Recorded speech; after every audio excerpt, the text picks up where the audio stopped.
Simon, Chief Meteorologist Spencer Atkins, and Sports with Drew Goldfarb. Now, 13 News. More than 6 decades after the end of the Korean War, the U.S. is now preparing for the remains of at least 200 of its service members killed in the conflict to finally return home. And some tri-state families are hopeful that their loved ones are among those soon to be repatriated. Tonight, we introduce you to one of those families from West Virginia who has been waiting a lifetime for closure. Inside their family home in Sissonville, Joe Chandler and his wife Juanita sit and wait for Joe's younger brother Teddy to come home. We was always close with each other, you know. The last time Joe heard his brother's voice, I told him to take care of himself. You know, that talk. And the kind of stuff big brothers tell their little brothers. And when it may be their last talk. Try to come home safe. That last goodbye was almost 70 years ago. And that's when Joe was on his way back home after serving in Germany, while Teddy was heading out to fight in a new war, Korea. Private Teddy Ray Chandler joined the Army just a day after his 18th birthday in July of 1950. North Korean forces had already invaded the South Korean border, and Teddy Chandler and the 35th Infantry Regiment were thrown into the worst of it right away. By November, his company lost ground along the bank of the Chongchong River. Eventually, their lines of defense failed. It was the worst loss of American lives in the Korean War. Very few survived. Back at home, his mother, Mary, held on to hope. She looked so much forward to thinking that he would make it back. He would come home one day. At first, Teddy was reported missing in action, but then presumed dead. His body never found.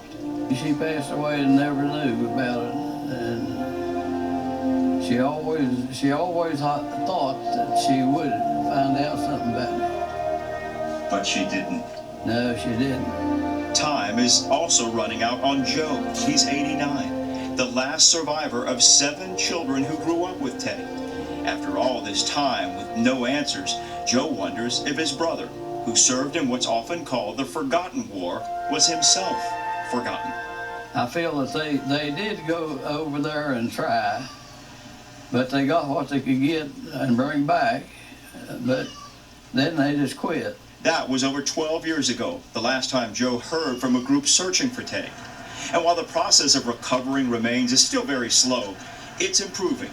Here at the new Defense POW MIA Accounting Agency in Hawaii, the largest forensic anthropology lab in the world, researchers sift through remains of missing service members, using DNA to match and return them to loved ones. This process also depends on the relationship between our country and the host country. In Teddy's case, we're talking about North Korea, which up until recently has been very cold. But now that appears to be changing. We got back our great fallen heroes. A recent agreement between the United States and North Korea cleared the way to return more remains of American troops. Do you have hope? Yeah. Yeah. For Joe Chandler, that news, after all these years, Makes you of tears, sad. could finally help bring closure. But, you know, it is something that you always look forward to, and it,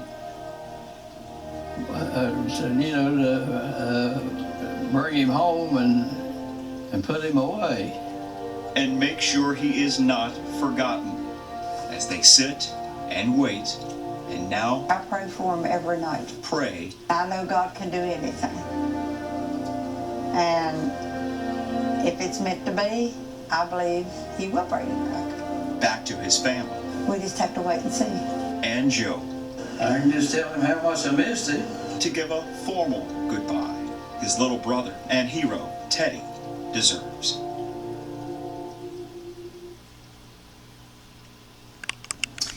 I'd like to personally thank